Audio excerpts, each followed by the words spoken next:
bit of money after doing movement.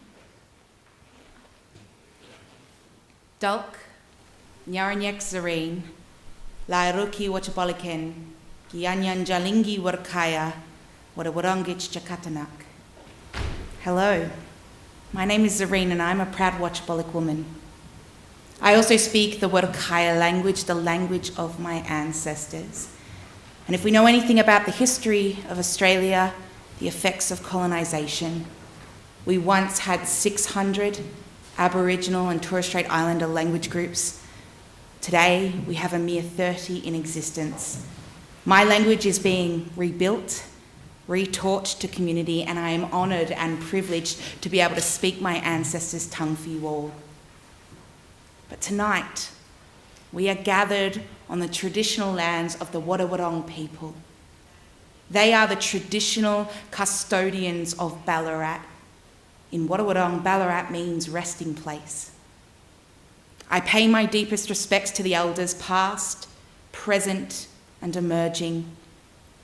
I would also like to acknowledge any First Nations we might have here in the room, and also those of us joining us through the live stream.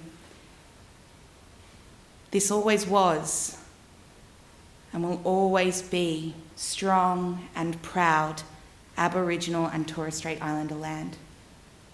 Dulki Dulk, thank you.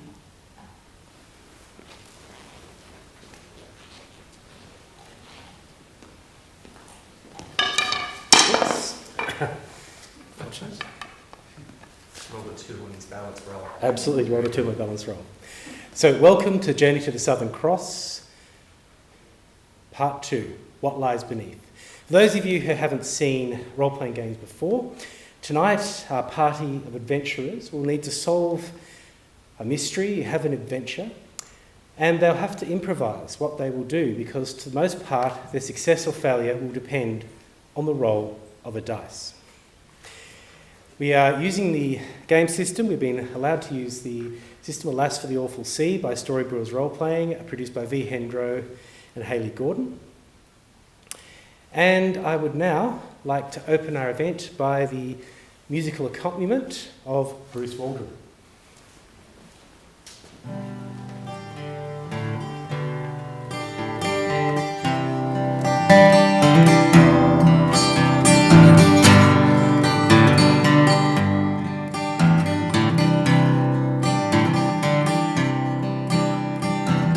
This ancient land has been measured and mapped, her mountains stripped, her animals trapped, roads and rails crisscross those desert plains, but still the mystery remains. Still a mystery remains. This timeless earth has been tunneled and mined, wild streams and rivers redesigned, sharks dizzy deep plunge down into rocks and hills, but the mystery lies deeper still.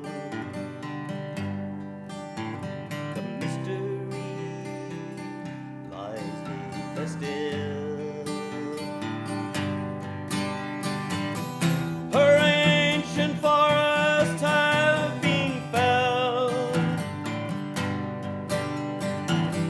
green shadows vanquished, bird song quelled.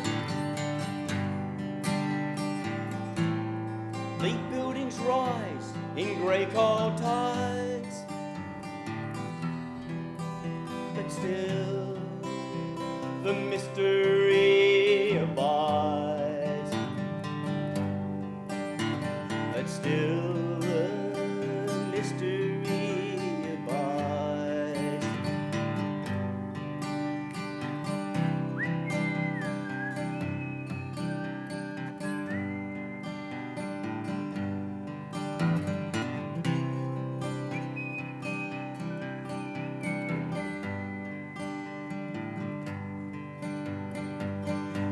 time this earth has been mapped and measured. Torrents dammed, idylls untreasured.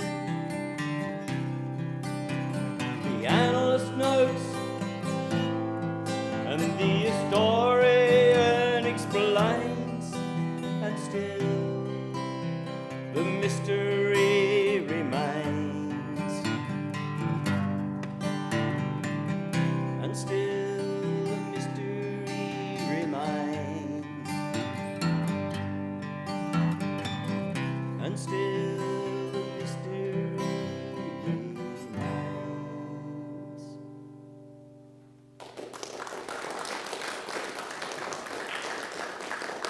Thank you very much, Bruce. And thank you all. Welcome to our session 2 of Journey to the Southern Cross, What Lies Below, I should say even.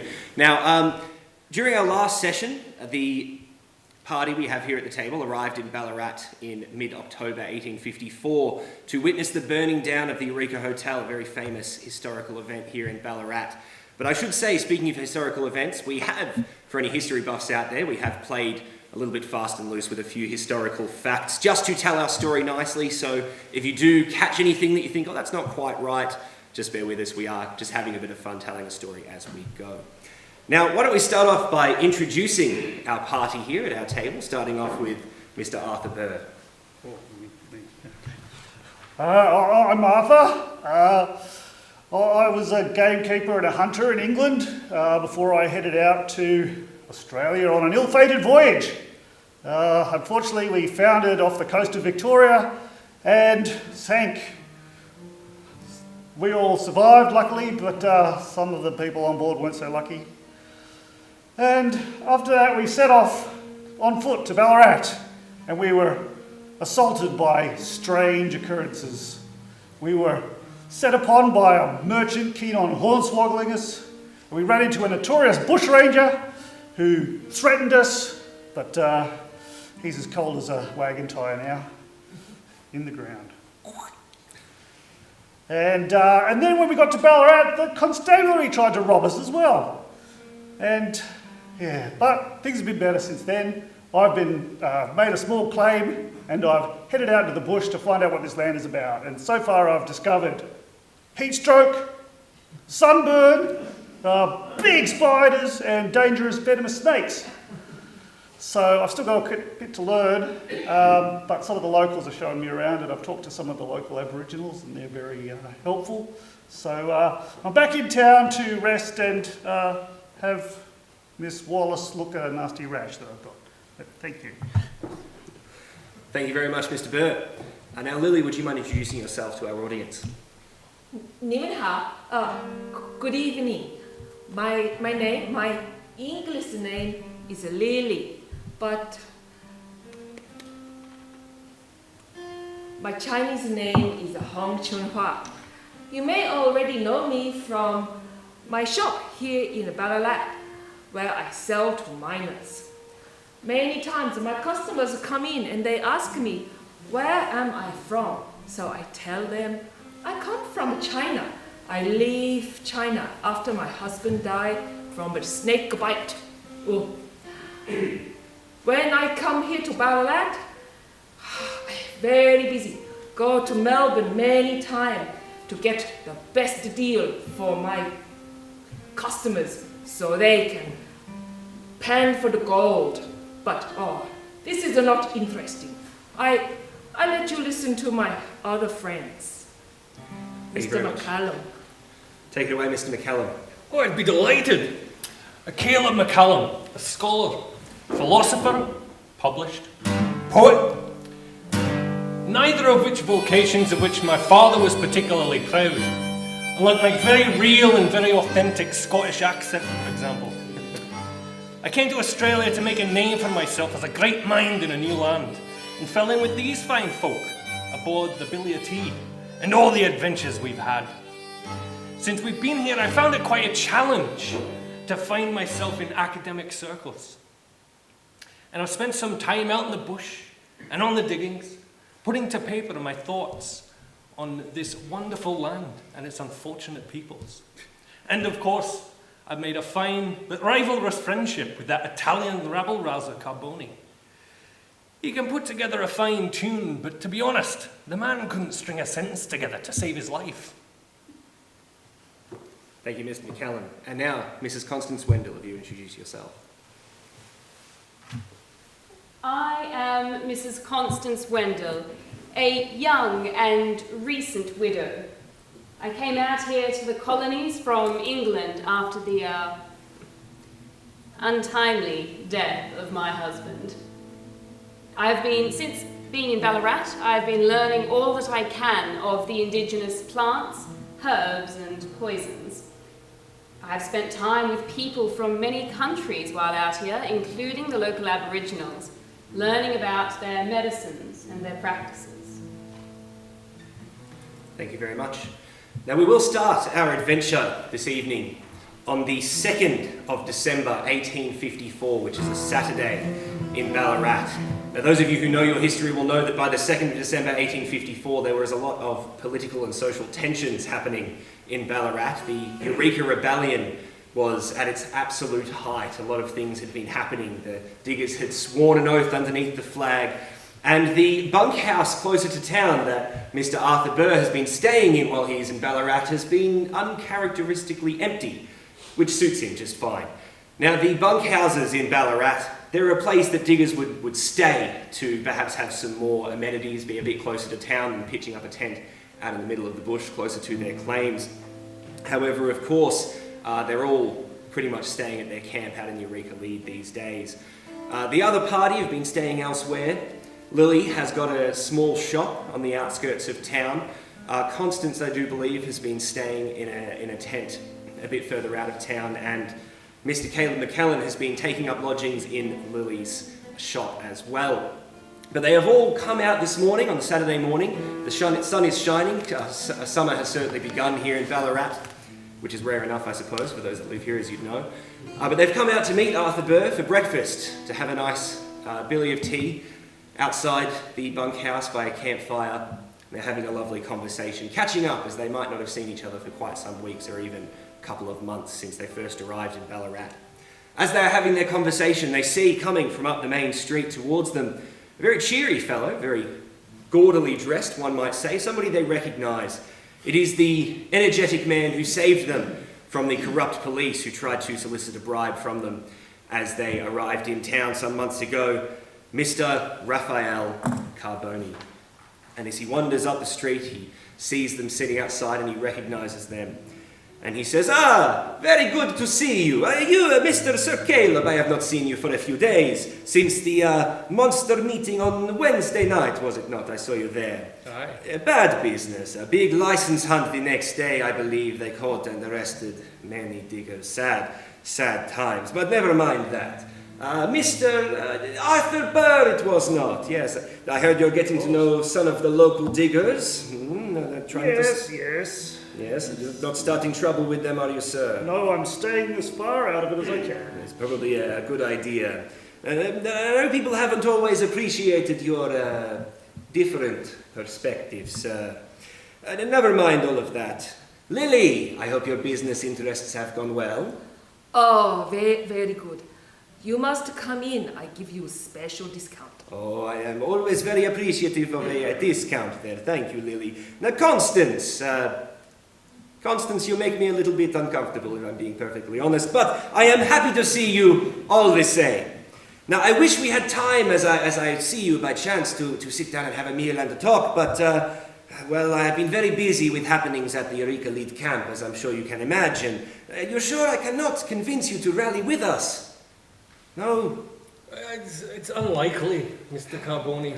Perhaps next time I see you, you will have a more complete perspective and I can have you join our noble cause. But now that I do see you, perhaps there is something else you can help me with.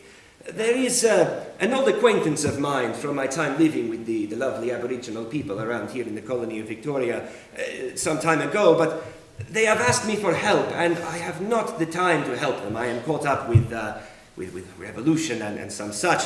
Their name is Miss Cameron. And Miss Cameron's people, they They have been through some tough times of late, but more specifically her brother, Mr. Benjamin, he has gone missing, and she cannot seem for the life of herself to find him by her own work. Of course, it is very difficult for the Aboriginal people to come into the towns and be asking questions and whatnot. Perhaps I could convince you to help them. I assure you there is no political mess involved. It is simply helping somebody in need. I see no reason we couldn't help. As soon as we've finished our tea. Of An course. Englishman does not interrupt his tea. Oh yes, every Englishman I have ever met has said much the same thing. I can rely upon you then? Aye. Yes. Excellent, thank you very much. You can find Miss Cameron a ways out of town. She told me that she was going to meet the local Aboriginal people, the Wadawurrung. She had to introduce herself to them and ask for permission to be on this country, I do believe. She can explain it to you herself. Bene, now, I will mark on your map. Caleb, I believe you have a map on your person. Of course. Excellent. Now allow me to just... It's absolutely a mark that map, across. not a dictionary at all. And we have all different kinds of things. I'll mark that down on your map. Head out that way. It shouldn't take you longer than perhaps an hour of marching. Now, do be wary, I must say, as you travel. I'm not sure if you've heard, since you came back to Ballarat, there have been various rumours about of a monster out in the bush. A great, horrible, hairy, furry beast that has been tearing apart travellers into shreds and ribbons. I don't take much stock in such nonsense, but... Not surprised in this country, to be honest. Yes, but perhaps, Mr. Burr, that rifle of yours, you should keep that close at hand. I will. Now, be safe, be secure, my friends, and steer clear of those horrible troopers and police. They will, as you have learned already, fleece you for everything they have if you give them the chance. Now I must be off. Good day to you all, and safe travels. Farewell. Farewell, Mr. Carboni. Now moving on You'll quickly, like we want to get right into the story. You head towards the Wadawurrung camp, about an hour's march southwards of town. Was there anything you wanted to do in town beforehand? Just head straight there. I might ask the ladies real quickly how they feel about marching for an hour. Maybe I change my shoes. Aye. Perhaps a very good idea. Are all of you wearing sensible shoes? Yes, I would suggest a horse, but that has not historically I've only gone got well one for pair me. of It not go shoes. so well for you. Yes, well, I suppose perhaps so. feet are better than horses. Aye. Certainly. So, you march on out. It takes about an hour. By the time you get out towards where Mr. Raphael Carboni marked on your map, it's still morning. It's perhaps about 10:30 in the morning. The sun is beating down upon you. It is rather bright and shiny and rather warm. And you find yourself approaching a hill. And you know that the place you're looking for is just over this hill. As you come over this hill, a few miles out of town, you see a moderately sized camp of Aboriginal occupation comes into sight, and you assume this must be the Wadawurrung camp described by Carboni. There are an assortment of small bark huts, which you know to be called miamias, consisting of tree branches upholding an angled roof covering, made from either dense bark or, in some cases, animal skins. Some of them are smaller, perhaps providing shelter for 1 or 2 people as they sleep. However, some of them are no smaller than an ordinary-sized circular summer house and include rudimentary seating underneath this shade where people can be seen sitting about, working and talking. Occupying the camp, you can see perhaps 15 Aboriginal people, a handful of men, roughly bearded, wearing plain trousers and remarkably clean white shirts, you notice. They're relaxing by their fires upon bended elbows. Small number of women with long hair, worn tied into neat braids using very bright blue or red ribbons, and they sit under the shade of one of the larger miamias.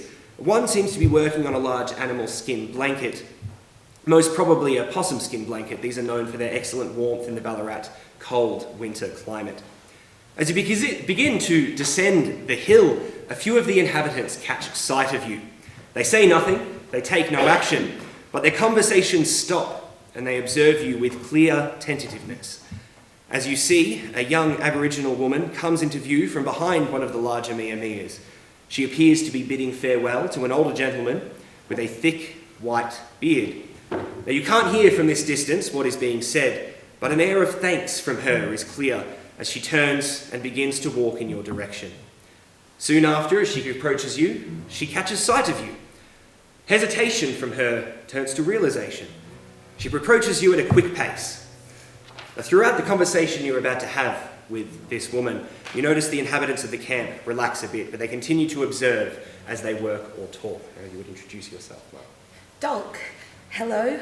Nyarnyek Mary, my name is Mary. Raphael must have sent you. Thank you, Dolky Dolk, for coming.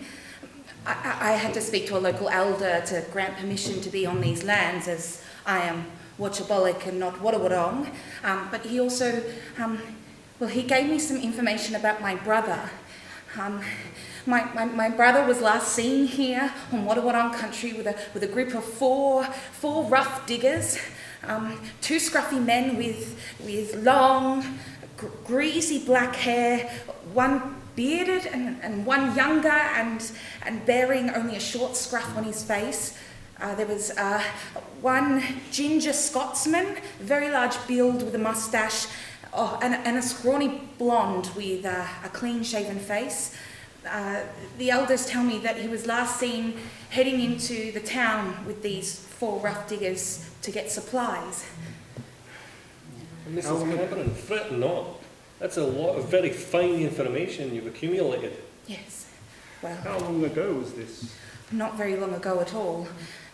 Maybe a day or so. Do you think that he knew these men? Well, if they were rough diggers and by the sounds of it, European diggers, well, I'm not entirely sure. I don't think he would have befriended such rough-looking diggers. I fear that he's been taken against his will.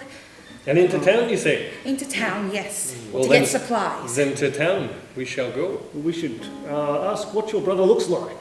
My brother, he is very tall, and he has brown hair and brown eyes, and he was wearing a light blue digger's shirt with a brown waist coat and black pants.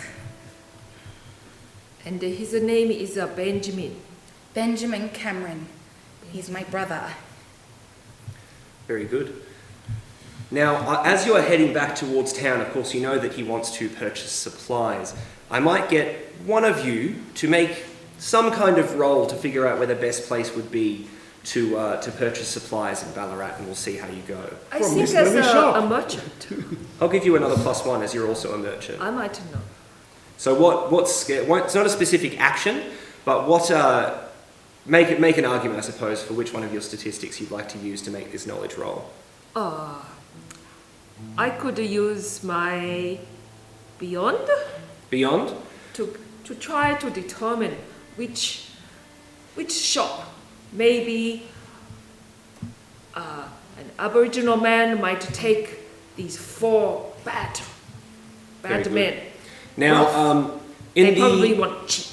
in the Alas for the Awful Sea campaign, beyond is usually used to denote your sense of the beyond, of the supernatural. Now, in our Journey to the Southern Cross story, we do not have anything supernatural, so we've instead used the statistic as a general intuition. So, we are making the first roll of the game, so I will pass you some dice. Very quickly, I would like to say that these dice have been custom made by us, by a local, pass them along, by a local creator. You can find his work at Mr Crud Dice on Instagram. There are also some business cards over on the table. You should all grab some of them as you head out. I'll pass you all some dice around now. So make that roll and let us know how you go. First roll of the game, very exciting. Pretty. With gold. Okay.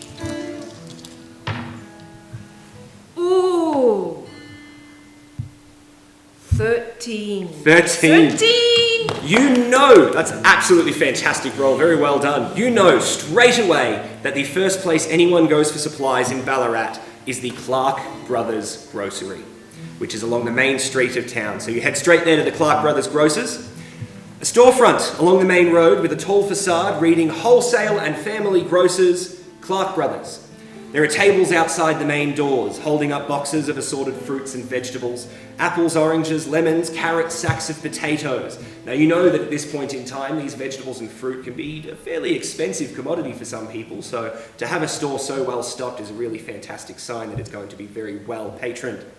Several large pumpkins adorn a table just by the entrance, and there is a large sign above them, reading, fresh coffee available, roasted and ground, inquire within. As you head inside the store, there are shelves well stocked with tins of biscuits, jars of marmalades, jams, pickled vegetables and such. Sacks of flour and other goods pile up against the walls. Various household goods, crockery, etc. at the counter. And behind the counter, there is a man finishing a sale with a couple of diggers who seem to be purchasing a sack of flour and other sundries.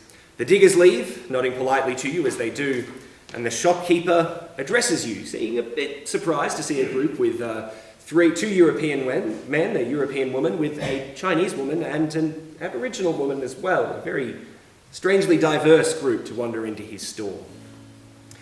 He looks to you and he says, good day, welcome to Clarke Brothers Grocers. You can call me Mr. Clarke. How can I help you today? Well, Mr. Clarke, we're looking for some people. In fact, some diggers. Yes, some diggers just left, as you can see. Can you be more specific, sir? Plenty of people coming through here. Mr. Burr, by your recollection, did they match the description we were given as to who we were looking for? I don't believe so, no. Aye. Perhaps you could describe for Mr. Clarke.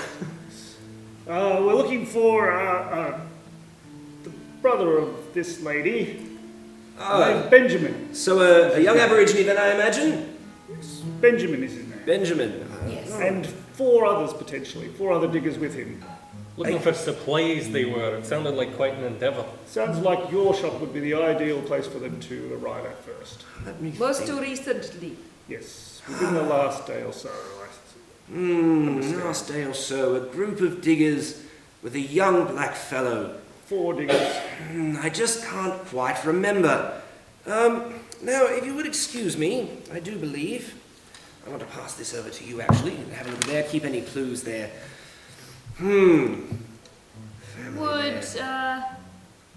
Would something perhaps jog your memory, Mr. Clarke? Well, there are certainly a good many things that can help a businessman remember details for a group of potential clients. Mr. Clarke, you know that I am also a shop owner here in Ballarat. Oh, yes, I do remember hearing about a Chinese woman opening a store a bit closer to town than is conventional around these parts. I hope the people have been good to you. They have mostly been very nice. Oh, very good, very good. But you know, I have my own office, import-export office in Melbourne. You do now? I can maybe get for you good price if I can get good information. Yes, that could be very beneficial. The import-export taxes that I've been forced to deal with through my business have been rather terrible, and I'm certain that, of course, with your heritage, you have dealt with many taxes that you have had to work around, I'm certain. Yes, Yes, it's terrible. Well, why don't you make a roll? Now, there is a particular action that this might come into play with. Now, Lily's character is the merchant. Every class of character has a unique or a set of unique actions that they can use. So, as you make that roll, could you just tell us what the name of that action is? I should look. I do believe it is on your character sheet, the one in the centre there.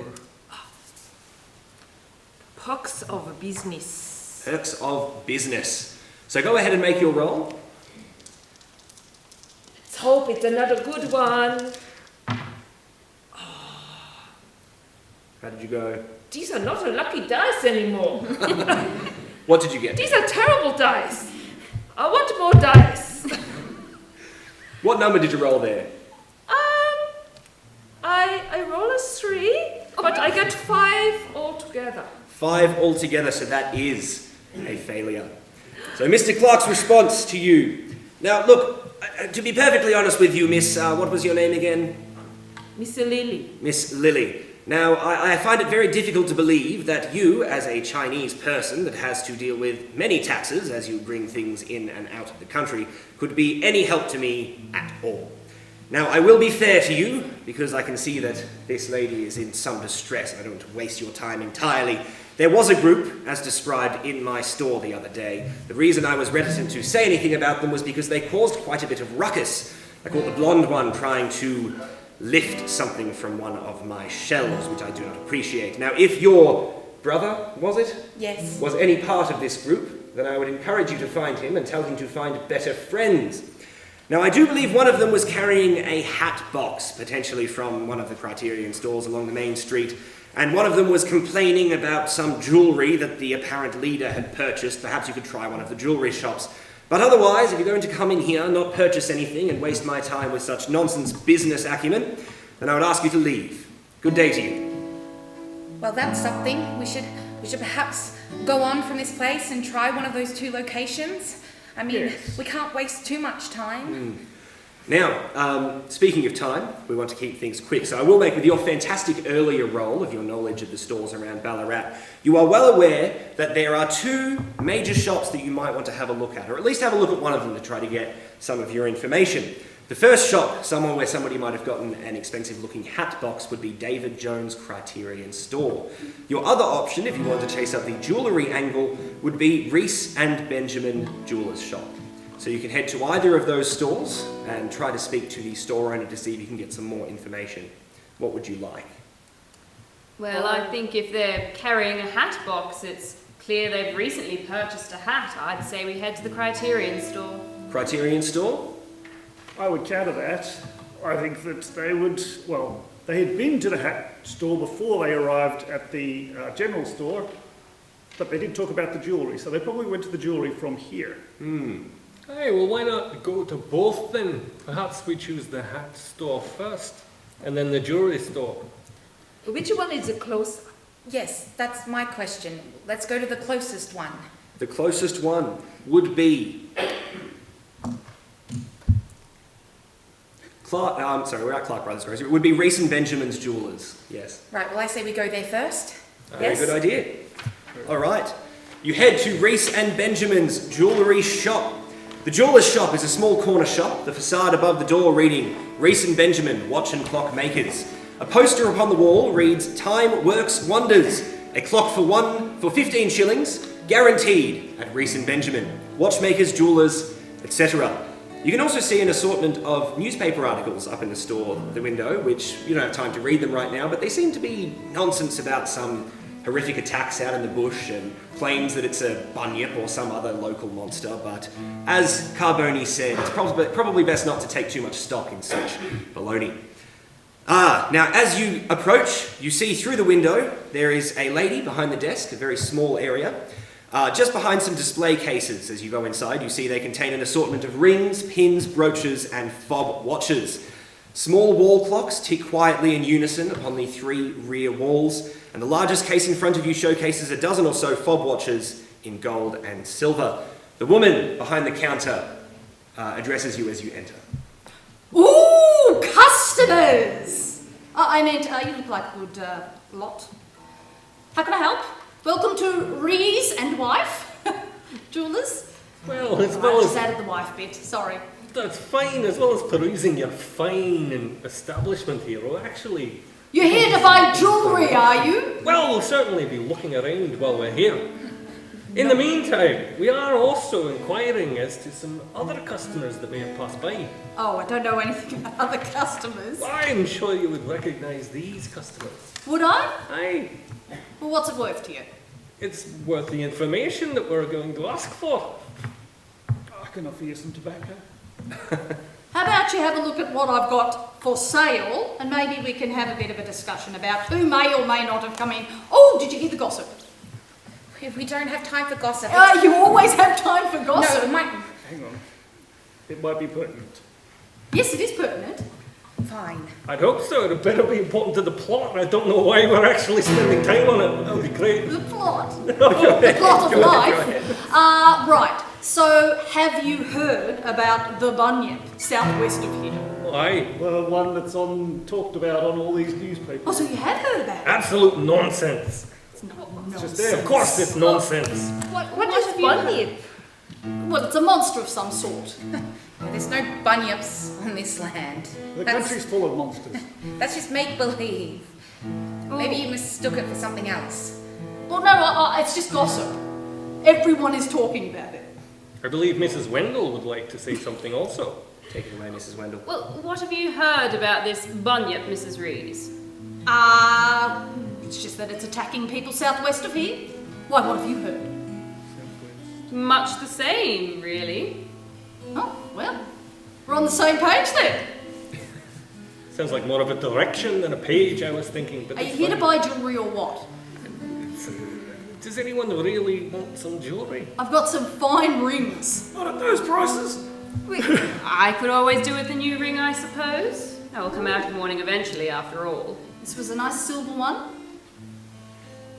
Citron stone setting. Of course, I don't make the jewellery. My husband makes the jewellery. Is that all you want? I do have a bit of a proposal for you, Mrs. Rees. Go on. Perhaps I purchase this ring from you in exchange for, with money of course, but some information about some customers you may have had. All right. I will swap you one slither of information if you purchase this ring. That sounds reasonable enough to me. £80. That does not. Okay, now this is where we are going to use a stat. Excuse me, I just want to check here.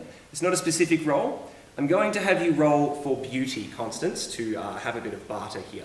So beauty is the charisma stat. It doesn't necessarily mean literal beauty, but it is the best stat for using, making any sort of business arrangement.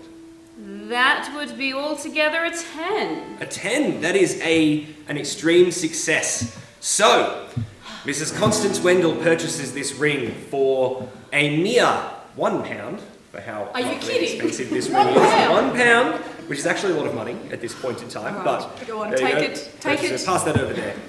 And in exchange, you are going to exchange 2 pieces of information about the group that has not yet actually been described by our party, but we will say it has been, as we have all in the audience already heard the 4 diggers description alongside young Benjamin. So we'll say for the sake of brevity that our party describes to you this group of 5 people Oh, that yes. have wandered through. I did see them come in, and they purchased a jewel that they had no right purchasing.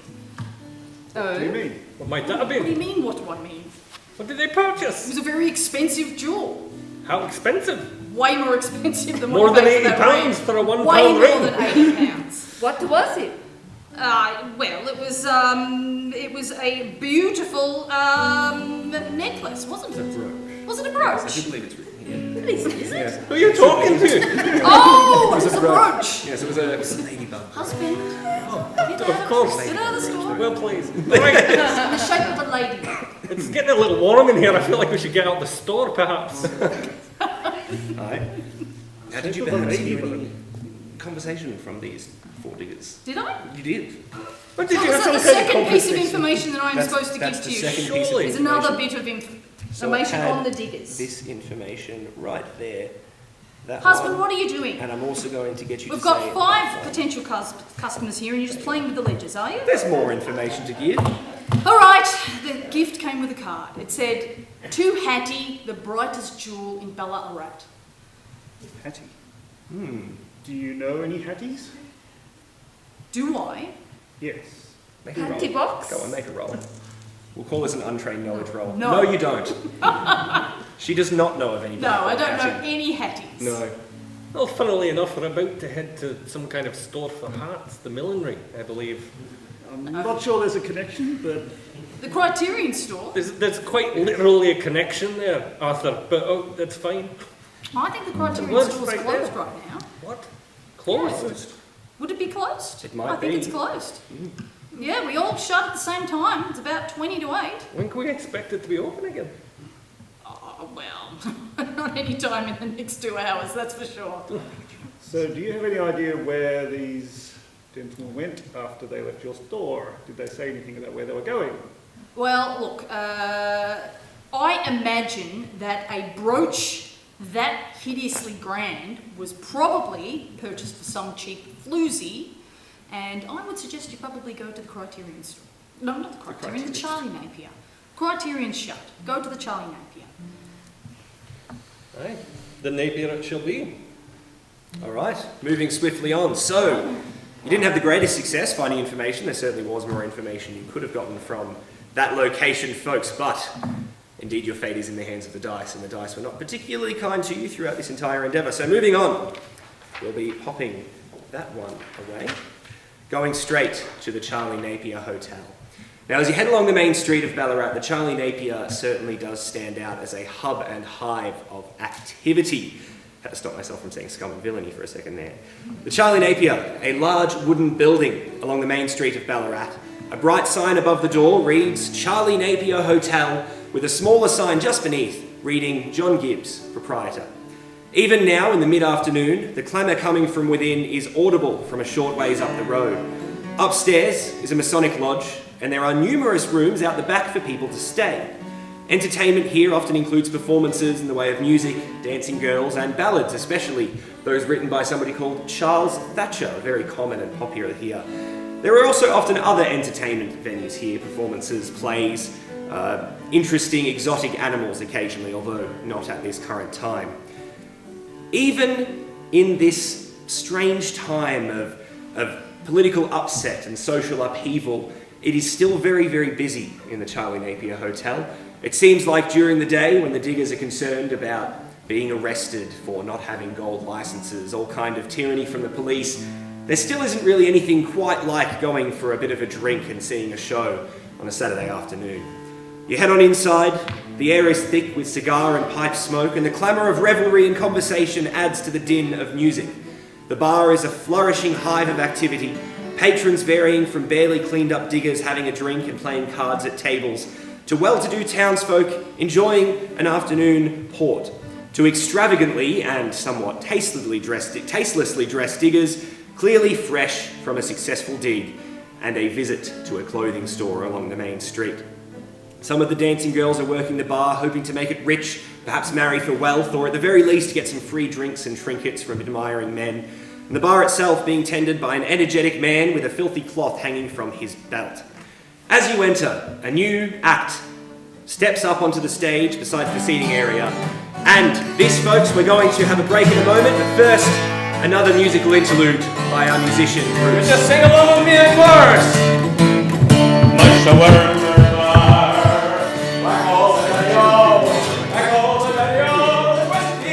As I was travelling over the far Point Terry Mountains, I came on Captain Farrell and his money he was counting. I produced me pistol and then produced me rapier. Since then and the before we were a bold deceiver. Masha worm beer man. Sing on!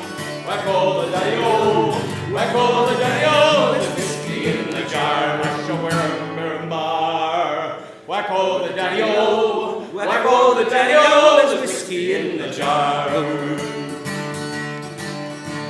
I counted out his money and it made a pretty penny.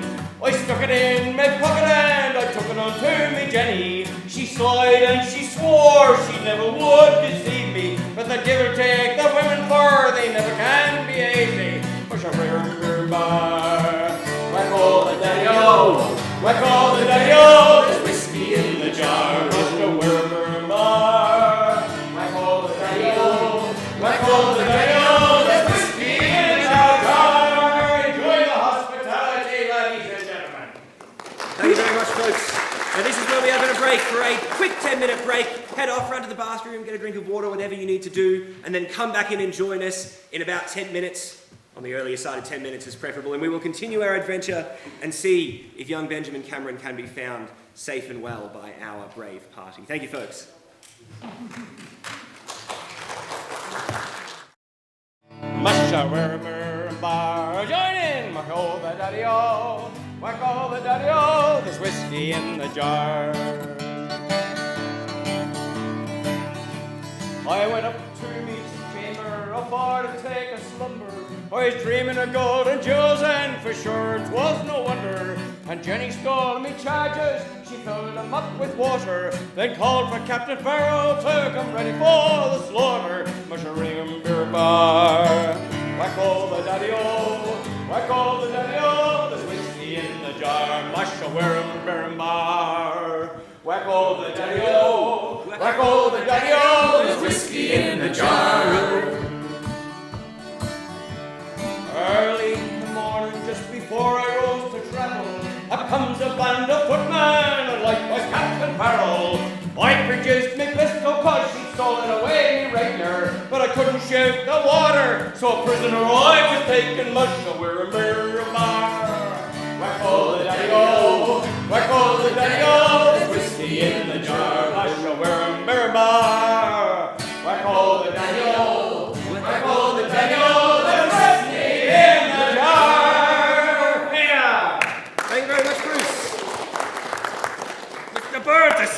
would you mind getting us all a whiskey? He's trying to stick me with the tail again! Mine, lad. I'd go get it myself, but I'm having too much fun dancing. So you've wandered into the Charlie Napier Hotel, you've watched this performance, some music happening on the stage with some lovely ladies dancing alongside as well, really just livening up the place. The music ends, the gentleman playing music comes and sits down and just starts to pluck away at his guitar and figure himself out, perhaps do a bit of a tune-up. And the ladies return to their round, serving tables and selling drinks and just having a good conversation with all the diggers, wondering about drinking, playing cards and all kind of rabble-rousing going on. You can approach the bar if you wish, if you'd like to buy a drink, if that's how you'd like to start. If you'd like to get a table first, play some cards, waste some time. Still dancing over here, Mr Bar. Can we not waste time? My brother, that's what we're here for. Very good, very good. Right you are. I will casually walk around the bar, look for any rough customers. We've already encountered some rough customers in this place before. So I want to keep an eye out for anyone who might be trouble. Okay. Roll a Beyond. Your Beyond isn't fantastic, unless you'd like to use another stat, make that argument. No, let's go Beyond. No? It'll be fun. 0. Ooh, 9. 9! That's a pretty good success. As you wonder about, you don't think anyone's going to be starting a fight today. Everyone's here to have a bit of revelry and a good time. There's enough fighting going on and violence this particular week. People don't really want to add to it while they're just trying to have a nice, comfortable drink. However, that's not always the case in the Charlie Napier, so it's never a bad idea to get in there and have a good look around and make sure there's nobody about to start any problems. Keep an eye out for anyone who seems like they're trying to slip out. Aye. As Arthur wanders about, doing his check over of the bar, what will the rest of you be doing? I think I might go speak to the man behind the bar. Very good. So as I said, you approach the bar. It's a gentleman wearing quite simple clothing, a waistcoat, white shirt with the sleeves rolled up to his elbows. And from his apron, he does have hanging a rather filthy looking cloth. You do actually see him at one point pick up a mug and start wiping it out with this cloth. You suspect he's making the mug dirtier with the cloth rather than cleaner, but, well, it's what he's doing at the very least. As you approach the bar, he looks up and he says, oh, hello there. How can I help you there, ma'am? Would you like a drink? Mr. Gibbs, I presume? Yes, that's me, Mr. Jonathan Gibbs, proprietor, run this bar. Lovely place, isn't it? Have I seen you around here before? I don't think you have, sir. Well, it's always lovely to have some of the lovely ladies around here in town coming in to enjoy our performances and fine liquors. So what can I get for you, ma'am? Unfortunately, we're not here for social purposes this afternoon. We are looking for some people. We think perhaps they may have come through here. Oh, yeah, well, everybody who knows the good way around Ballarat comes into the Charlie Napier. They know it's good for them. So, what sort of people? We do see a lot. We are looking for 4 rough European diggers. We can find plenty of them around here. They were together in a group and we think causing mischief. We are also looking for a young Aboriginal man and someone by the name or alias of Hattie. Hattie? You must mean Hattie O'Reilly. I do remember actually there was a quite noteworthy group of 4 came in. A big Scottish fellow with them. Yes, that sounds right. Yes, and they had a young black fellow with them as well, yes. Yes. Relative of yours, I imagine. My brother, Benjamin. Right, Hattie, you say? Well, she just finished her performance on the stage. Hattie! Hattie, where are you? I can't see you anywhere. Oh, there she is, Hattie. G'day! Hello there, Hattie. You know, well done. I saw those diggers really liked your performance over there. What a night! Oh, it's early afternoon actually, Hattie, but you can't have that feeling, can't it, when it's this lively? 40 hours. Yes, all these crazy things. Look at these handsome people. Yes, they're a lovely group. Hello, you. Now, I just wanted to, Hattie, they were wondering if they could talk to you for a moment. They had a few questions to ask for you. Oh, what kind of questions? The leggy kind of questions? Oh, now, Hattie, you behave. Put that down. If the troopers come in and see that, there will be trouble. Right. Now, Hattie, look, I have to go and serve some of these good people. Can I trust you not to scare these folk away from me, bar? Sure. I don't scare anyone away. Oh, she's actually quite an excellent drawer of customers, I tell you that. You know what else I'm good at? Right. Don't Anyway, think I Hattie, know. behave yourself. Folks, if you need a drink, I'll be right here. I'm happy to help you out. All right. Don't let her be said that Mr. Jonathan Gibbs doesn't have the finest hospitality in the goldfields. Now, you enjoy your conversation, you lot. Not too much, Hattie. And good day to you. And he wanders off down the bar and starts pouring drinks for another group of people standing there waiting for their refreshments. Now you're going to introduce yourself then? Aye, Good. Caleb McCallum. Hello, Caleb. Are you looking for a lady of the evening? Oh, sorry, you are. I most certainly am not, I'm afraid to say. And you are? I'm Mrs. Constance Wendell. Miss Constance Wendell. You and I look like we get along very well. Would you like a job? A job doing what, Miss O'Reilly? Well, we deal in secrets here, Miss Constance Wendell.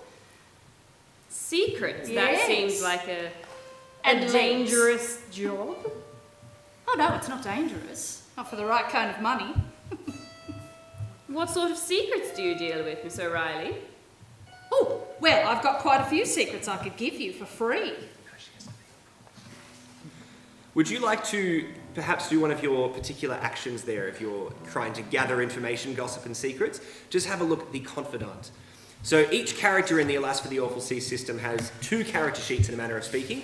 They have their character descriptor, which, for example, Arthur Burke is the strider, which is sort of an outdoorsman. We have got the merchant, the scholar, and the surgeon, although Mrs. Constance Wendell is not so much a surgeon as she is an herbalist, but certainly a medical person, a manner of a healer. They also have got their, another sort of character descriptor. Mrs. Constance Wendell is the confidant, which means she is very apt and able to have people confess things to her, and you will find that people tend to tell her things that they might not tell other people just because she has such an affable, trustworthy air about her. Affable, that's a big word. Yes, it is. Yes, it has 3 syllables. What's a syllable? Never mind. Go ahead, Mrs. Constance Wendell. So this is for inside knowledge? I do believe so, yes. So it's beauty. That's a 9. A 9. So if you would just pass me that sheet. Oh, I've got it here. This sheet here, inside knowledge. A 9 is you choose 2 of these dot points. In fact, yes. So you can get from a 9, I'll let you learn 2 secrets from her. So you choose 2 secrets while we're talking. Ooh, which 2 secrets will I choose? In a moment, you also need to choose that they are either more open than you expected, so you will learn a 3rd secret.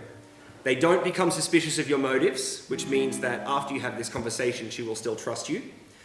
The rumours don't spread about your relationship, which quite frankly that won't really matter in this campaign, but it's nice not to have people around town think that you rub shoulders with the wrong sort. And you don't reveal any secrets of your own, which isn't really relevant because you don't have any particular... Actually, you do. Or that one. So choose 2. They are more open than expected. You'll learn an additional secret. They don't become suspicious of you. People around town won't spread rumours about your relationship, or you don't reveal any secrets of your own. Well, I'm definitely going to take she's more open than I expect and I learn an additional secret. I So don't you see a get 3 downside secrets. there. Either she doesn't become suspicious of my motives or I don't reveal any secrets. Your motives are not at all suspicious, so there's nothing to be suspicious about. There's a good point, so I'll choose not to reveal any secrets of my own. Thank Excellent. Now I will have you have a quick conversation in character as you seek these secrets from her, as how you will convince her, I suppose, in a manner of speaking, to open up to you. However, during this conversation I will also require you, Mrs. Constance Wendell, to not outright state, but allude to your own history with men. All right. Well, I suppose you want to know about, Oh, well, you said you deal in secrets. Now I was just wondering what sort of secrets that you have here. Well, I've got quite a lot of admirers that come and go. I suppose you want to know about Owens. Well, what sort of admirers do you have? Are they a well-to-do sort, or are they perhaps... Whoever's got money. Whoever wants to throw that money at me. All right. Oh no, Owens was a fan of mine. You know. What's Owens like? Oh, he likes to give me gifts. You bought me a dress once, you bought me a lovely big diamondy thing, looked like a bug, but it was pretty. Big man, ginger, Scott. Oh yes, that's him. See either. Well, there's lots of men. Is it not him? No, oh, it's no. not. Hang on a Smaller, moment. blonde one, maybe. Quick information. I'm getting this all wrong. No. You've I had have been so away many for some admirers. time. Yes. Owens, this fellow. Yes, I know. Yes. Go ahead. Oh God, it's like every moment you're just right on my back. Oh, well, Dance for that gentleman I'm out sorry, there. Hattie, Clean the but tables. I don't want you giving these people the wrong impression that people are. Look, Jim Owens. I'm sorry, couldn't help but overhear you. Jim Owens is a rough fella. Came in. He got long, greasy hair. He likes to start trouble. In fact, Hattie, I'd prefer you didn't have him around here at all. He almost started a fight last week. Oh. But never mind. There's fights here every week. Look, Jim Owens leads a little gang around here in the Ballarat parts, and I don't really like having him in my bar. Jim Owens leads a gang. There is a Scotsman in the group. There's his brother, and there's that little spindly blonde English fellow who likes to pick pockets. But never mind that. Now Would you want me to give them that kind of information or this information here? Well, Is I've there given them. secrets? I've I'll given give them you a that few secrets. information. Oh, yes? Yeah, I'll give you secrets. In addition to Jim, and an unnamed digger that comes by, I've been flirting and receiving gifts from a Constable Rees as well. So, Constable Reed. Constable Reed. Reed. So he is, in fact, some of you might know, he is a nephew of Gold Commissioner Reed. So it's rather interesting. Starting trouble with both sides of the law, as it were, Hattie. He would be a little bit embarrassed by that information coming out, no doubt. Well, I'm no stranger to the admirations of men myself. This locket here was a gift from my late husband, and it does contain a lock of his hair so that I may forever remember him and his kind soul. Or have a source of arsenic nearby. Silence, Mr. Burke. Mr. Burke, that's quite improper. Accurate though it might be. This, Look, Jim... I must let you know that if the rumours of Constable Reed and I got out, it would be very bad for both of us. And this is certainly this establishment and for him. And for the Gold Commissioner, I would say. That's right. Oh, my lips are well and truly sealed, Miss O'Reilly. I'm known for my ability to keep secrets. I suppose you want another secret? A second there one, in another fact. Well, there was another one there. Oh, yes, she has revealed something of her own. Well, I just want you to know that the rumours of me being bad luck for men, they are in fact true. My word, what do you mean? I did have some relations with a young gentleman who showed me where his gold mine was, and as soon as I realised where it was and his money, I let the troopers know that his licence had expired. Whoopsies. Well, you are an enterprising sort, aren't you, Miss O'Reilly? Yes. Hattie, you're not scaring these people away. You're helping them out. They're answering their questions. Yes, you haven't just been gossiping this whole time, No, have I'm you? giving them secrets. They wanted secrets. Secrets? But no, they had a question about the young lad, the young black fellow that was in here. That's why they was asking about that fellow you told them about, Owens. Right, so you want me to tell them about Owens? Well, that's the thing. Weren't you folks? Didn't you have questions about him? Aye, but I'm just enjoying learning all of these secrets. You It's just wanted great. secrets. You wanted random secrets. Aye. Where does Mr. Owen live? Mr. Owens, you want to know where he lives? Yes. All right, I'll tell you if I must. We must go and talk to him. He doesn't have a house Find as out such. where Benjamin is. He has a camp south of here. South to west? South of here. And does his Ish, entire selfish. gang stay at this camp? A gang? You mean the other men he hangs around with? Aye. Call them a gang? Oh well, I know you don't like to call them a gang, Hattie. Now, Miss O'Reilly, Yes. you know of Mr. Owens, obviously, and She his... called me by my last name. Yes, that is what one does in polite society. So, Mr. Owens and his associates, shall we say, you know of them, and do you perhaps know of them being around a young Aboriginal fellow? Look, Miss O'Reilly. I don't know if they're with anyone in particular. Miss O'Reilly, you're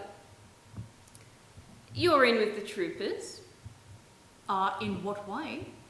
You Beg your are. pardon? In all ways, apparently.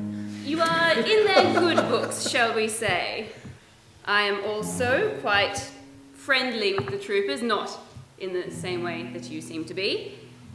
Listen, And if the thing about Reed gets out, I'll be in a lot of trouble. It will be no trouble if you tell us where this young fellow is. This sounds like blackmail to me. I am wearing black. He is a younger blackmail. She's not wrong. He is a blackmail, yes. No, How many more puns This can is we get all in this getting moment? very confusing. How much have you had to drink? no, I can just pause this interaction for a moment to explain that another part of the confidante's abilities is that not only can she gather secrets, if she does have secrets and gossip and saucy information about people, she can then use those things to, without having to make a roll, force a person to give her information or help. So that is, I believe, the action. Sorry, wait, to be clear, accurate information? Yes. Right. It is called Secret Keeper. So you have collected some secrets here, and you can now spend them to force them to do several things, but in this case, it would be ask them questions as if you had succeeded at another action called reading another's thoughts, which is forcing them to reveal information, with a 10+ roll. So You a would major never success. use that ability on me, would you? Of course not, Miss O'Reilly. We are merely having a conversation, are we not? Yes, and I've told you everything I know. I'm sure there is more to learn. I will absolutely go to the troopers and tell them if you don't give us the information we're after, it's fine.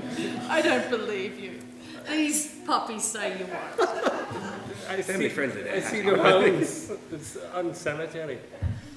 Not in this establishment. That's a very Right, good point. we need to move forward. Come on, Yes, what is the indeed. decision? Are you blackmailing me or not? Because I've got tables to serve, people to dance at. You tell me where this young fellow we're looking for is, or I will talk to the troopers. I told you, Hattie, I told you not to have anything to do with that Owens. You can't play both sides of the law. It doesn't matter how many tips they give She you. can't just force me, can she? Well, actually, because of that bit of paper there with those skills on it, she can. Aye, there's Yeah. rules and everything. Yeah. Fine, That's a fine, big old fine. rule book. He and his little gang hanged around here for a little bit, and I was his favourite patron. Yes, It and was. He quite liked them. He liked to buy me gifts, but I don't know where he stayed. I do know that his claim was somewhere to the south, I think. There may have been some talk. There was a group of them, an Irishman, a Scotsman. And they walked into this bar. They did. They did. All right, look, Hattie, that's enough. You clearly put yourself deep in the swamp with this lot. I think you should give them the information that they come and ask all for. right. God, and no money being exchanged. You get enough money from the gentlemen around this place. I told you, you play with fire, Hattie, you're gonna get burned. Don't spread the word around. Piggery is where you're looking. So and it's how south would of one here. spell that? P-I, a letter, Double You G. can't read. R-E, some other letters. P-I You're double asking G me to O spell. R double E T. In this P.I. establishment, you can either dance or spell. Pick one. You can spell, I can dance. P-I double G O R double E T. Piggereet. You know there's a very small town around Piggereet, and there are goldfields in all sorts of directions, but you can't quite recall exactly where the most rich places are, or where you might find a camp such as this specifically. You will need to find some more information elsewhere. But I heard that 2 troopers had headed out to the mine, and they jumped out near Piggereet yesterday, so I don't know exactly where it is. But if you find Owens and his gang, and I suspect that a young boy you're looking for, you might...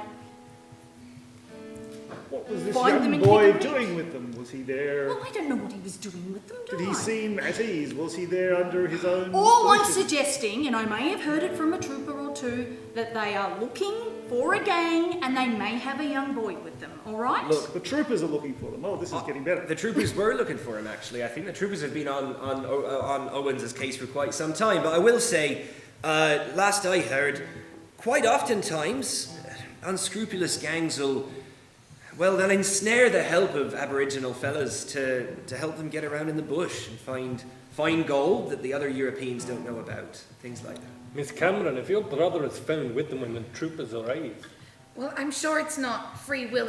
He must be with them against his will, surely. As you say, Possibly. Aboriginal men are good at tracking and wandering through the bush, so maybe they've enlisted his help, but he's not that sort of person. Mr. Gibbs, tell me, are you familiar with Piggereet? Do you know how long it will take us to get there? I look will at tell it you take. something about Piggereet. Oh, Keep that gun on you, because I've heard there are monsters out in that direction. don't pay heed to that Monsters monsters again. nonsense. No, there are no monsters around there. There are no monsters in there than there are in this bar. Are you kidding? And The no, whole that Bengal town's tiger that talking one about time it. didn't count. Look, just it's good to keep your weapon on you, though. I will say, sir, there are still bushrangers around. Look, I think it's best you do leave. I don't want any more trouble in this bar. But Hattie, just go on over and keep working the tables, all right? I think you've done enough. Can I ask one final question? Of myself or Hattie? Of Hattie. Hattie, come back there. What? Did this Owens give you a brooch? A brooch? Yeah, it did. I'm wearing it. It's my undergarments. It's attached to my Very well. undergarments. Yes. Yes. That's all I wish to It's know. very, Thank you. very Of a expensive. ladybird. I wouldn't be showing that brooch. A to ladybird, anyone. I believe. Yes, yeah. He's given me lots of gifts. Good to know. Another time he bought me a kind of frilly dress. Not the kind you ladies would wear, but the kind we'd have in here.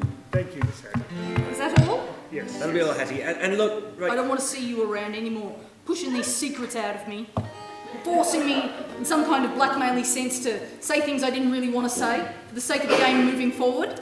As I said, Miss O'Reilly, your secrets are safe with me. But not necessarily with the rest of us that heard them. But Thank you very much, Hattie. Now, folks, look, before you leave anywhere, I do want you to know that it is dangerous around Piggereet, and there's a lot of different places you might need to look. I had heard that the troopers were looking for this Owens fellow, so if you wanted more information about where he was, maybe you should try the Troopers Barracks out towards the Ballarat West Way, up on top of that hill. Now, tensions are pretty high at the moment, as I'm sure you can imagine, so I wouldn't go in and bothering them with silly things, and to be quite honest with you, young lady, I don't know if I'd go into that building myself. You can if you like, but, well, they don't tend to get along well with your folk. Right, so Let's go and see the troopers then. So head off to the troopers, and look, maybe give it a couple of weeks before you come back in here. Hattie, she has a short memory, but a rather violent one at times, and, well, people that get on the wrong side of her tend to end up on the wrong end of a trench. So just mind yourself. She's not going to do anything bad, but a lot of men around here that might do bad things to you, they really like her. So, yeah. Which end of the trench are we talking about? Usually the bottom end, without a ladder or a rope, Mr. Barr. That's what I thought you were referring to. Right, well, you sure you don't want to drink before you leave? No, we don't want to drink. I want to find my brother. Can we just go? Now, Mr. Caleb, you had a map. I also have a good sense of direction, so I think we won't have any trouble finding Piggereet, but we should talk to the troopers before we go. Maybe we should buy something for the troopers. a bribe Yeah. for the well, troopers. A drink. Yes, a Maybe bottle they of talk to rum us seems better. like a suitable Aye, encouragement. I do believe it's my round.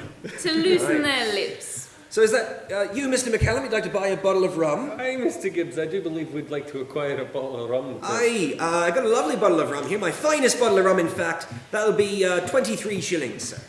Maybe not your finest. Maybe I see. a little bit less fine. They are a little bit Seventh less. finest, I think. Seventh finest, you think, sir? Now, I do Seven, a have... very lucky number. So we've got a lovely 5 shilling bottle of rum. It is alcoholic, I can tell that for it. Yeah. That sounds good to me. And do I you shall have buy- 5 shillings on you, sir? I have nearly 5 shillings in that. I have 2, perhaps. 2 shillings. Aye. Mr. McCallum, I help. I give you some money. Miss Lily, I'm Right. forever, as always, in your debt. 2 shillings from you then there, sir, and 3 shillings from you, ma'am.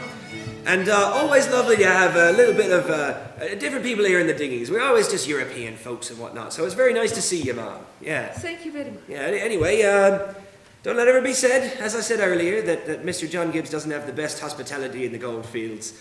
That being said, please leave. Yeah, you've caused enough trouble now. Got a very fine hat also. Thank you very much, yeah. I decided the other one didn't quite suit me very quickly, actually. So. Good day to you. Now get out of my bar. Good day. Passes over his bottle of the 7th best rum that he has. And you head out on your way. So, you are heading over to the police barracks. It takes you perhaps the better part of an hour to walk over, passing through town, passing by everybody, towards the Ballarat West, which is a sort of separate region at the moment, but just at the top of a hill overlooking a rather busy goldfields area, there is the Ballarat Logs, or the Troopers Barracks, that you can see. It sits on top of a hill overlooking an active goldfields on the outskirts of town. It is a simple wooden building, nothing particularly special about it, with several horses hitched out the front by a water trough. A notice board attached to the wall is covered with various wanted posters, portraits, notices to the public, and such.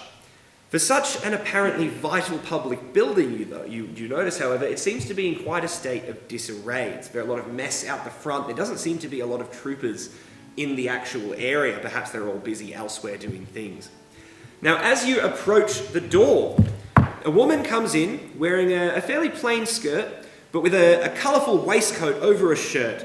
And oddly, for this time period, she's wearing a very interesting hat and whatnot. And she walks out of the doors with a dejected look upon her face. She sits upon the edge of the water trough that the horses are drinking from, causing a horse to snort loudly and shift slightly away from her. And she begins to loudly sob.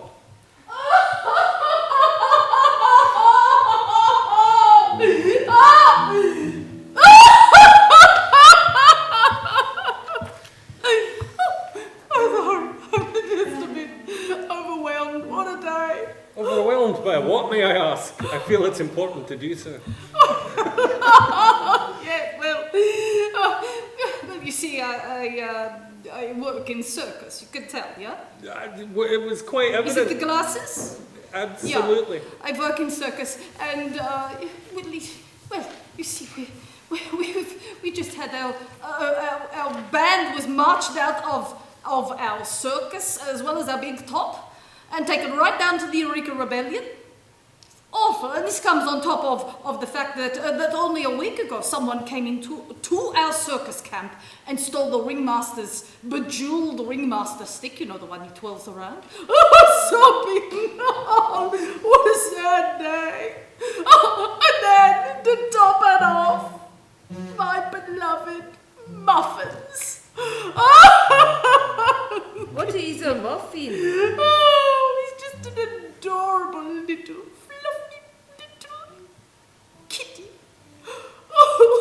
Little kitty in the circus. Yes, he's Like perfectly like a harmless. How big a kitty? Just an adorable, fluffy little cat. And what happened to Muffins? He's gone. They burgled the ringmaster's stick. The cat got out, probably stolen. When you say they and burgled, do you know who was responsible for this atrocity? Do I know? I don't think I know. I'm so upset. What does that mean? Oh, that was just me clearing my throat. But I might Perhaps. Stop doing that. It's almost as if you were undermining everything I do. Perhaps you should come with us into the Troopers Barracks. I must find muffins. Perhaps you could I've gone to report the the police, crimes. and they've been no help. Aye. Well, we have Nothing. bigger cats to fry. What do you know about muffins? Absolutely nothing, but they're delicious. He knows. Does he know? Are you toying with me like some kind of dingle-dangle cat device? I must go now. I'm merely trying to establish whether you have anything to offer in our investigation, I but it seems offered likely you not. muffins. Not the other We haven't got time. time to eat. Let's go. Heading inside? Yes. Very well. So, They will offer you no help. They are useless. I go. I cry over mothers. so you see this very strange encounter with this very strange woman. She wanders off sobbing extremely loudly about her poor little muffins, who she misses so greatly. And rather confused, and just confused, very, very much so confused, you head on inside the police barracks. Inside the barracks, you find yourself a litany of sounds, sights, and smells. The overfull lockup on one side of the building reeks of sweat and filth. You suspect the chamber pot in that lockup has not been cleaned for some time. The prisoners within are rabbling amongst themselves, complaining about the unfair licence hunt the other day and how they were all trying to simply stand up for their rights and whatnot. The odd vulgar phrase thrown out towards the sergeant seated at a desk nearby, the sergeant being the only person sat inside the actual police barracks that you can see. However, behind him you can see an internal door, slightly ajar, and you can see some movement behind there and perhaps hear some kerfuffle. But you're not really sure what's going on because you can't hear anything clearly due to the loudness of the prisoners in their lockup. So the police sergeant, as I said, sitting at the desk, seems to be rather well occupied writing things down, trying to keep notes in a ledger. And I very quickly will put on my trooper's hat that is definitely representative of an Australian colonial policeman. Certainly not any other area on the globe, definitely Australian. That's what we're going with here. Yeah. It's about as Australian as my accent is Scottish, to be honest. Yes, very good, sir. Very good, sir. Sergeant, What is it? What do I you have want? a request. A request? Yes. I'm all out of time for requests right now. You can file a report if you like. We understand that troopers have been sent after a man called Jim Owens and his gang. Jim Owens and his gang. Jim Owens and his gang. You want to talk to me about Jim Owens and his gang? You come into my place. We are dealing with too much, sir. We have got too much going on. Were you with Jim Owens? We can help. We can make things easier on you. We are looking for Jim Owens. We suspect he's involved in the kidnap of this lady's brother. Right. So you think you can help us catch this Indeed, I do. gang member because you are caught up in, some frivolous pursuit of a lost local native lad? I don't have time for this. Now get out, please. Sergeant, attention. Excuse me. Who do you think you are? I'll have you know, I am Major Caleb McCallum. Major Caleb McCallum. Aye. And I would like you to pay attention to this particular request. It's quite close to me personally. All right. Now, before you do ask me that particular request, Mr. What was it? Major? Major McCallum. Major McCallum. Aye. I would like you to tell me what exactly it is you're trying to do. Is there an action you're trying to fulfill here? I am trying to manipulate you into believing I'm someone far more important than I am All and right. that you are. Now, I do believe that you, as the scholar, have a particular unique ability called outsmart. Is that correct? I do. Aye. Aye. You're right. Aye. So, what How clever stat of does you. that use? I imagine it's That uses brains. brain. So the Aye. intelligence stat, 4 alas for the awful C. Go ahead and roll for that, and we'll see how you go. Brilliant. Yeah, that will be. That's a 13. A 13. May I have a look at your sheet there? Sure. So with a roll of 13, you succeed, and you have no negative consequences.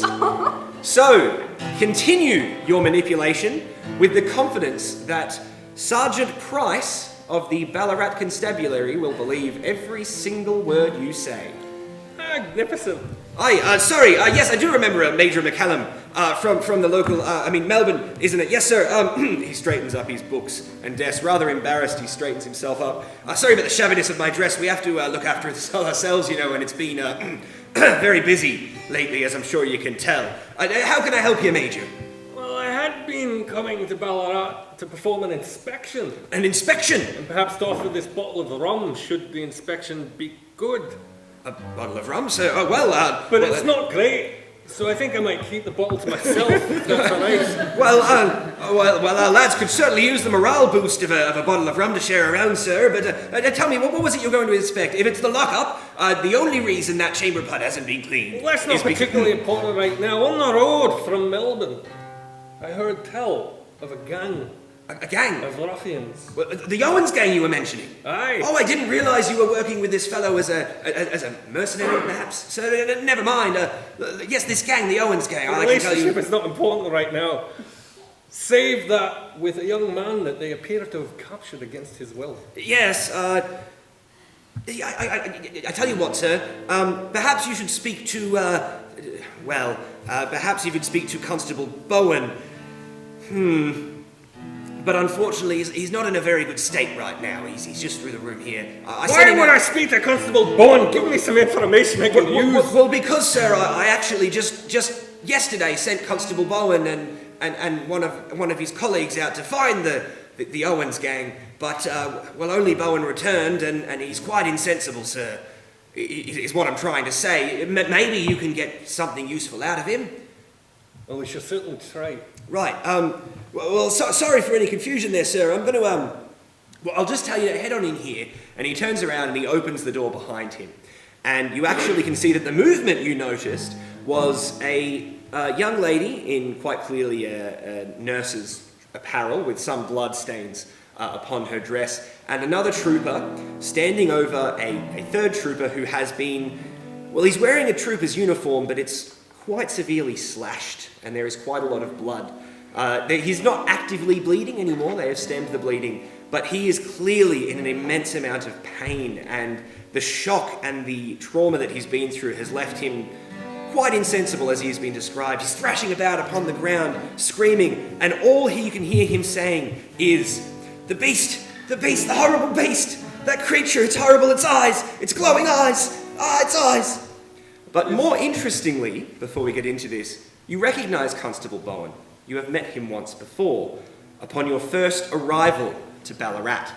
He was the trooper who tried to force you to pay him to be allowed into the town of Ballarat on that fateful night where you came into the town and saw the Eureka Hotel burning. He is not in a state to recognise you, and, given the nature of that encounter, I wouldn't recommend making anything of it, but play it as you will. As much as I'd enjoy watching this young man who treated us so very unfairly when we arrived, just die, I suppose. Miss Constance, perhaps, is there anything you can do for this man? Maybe now and maybe later. The devil! He does seem to be in quite a state. Nurse, what have you done to help him so far? I wasn't expecting to play the nurse character, but certainly why not?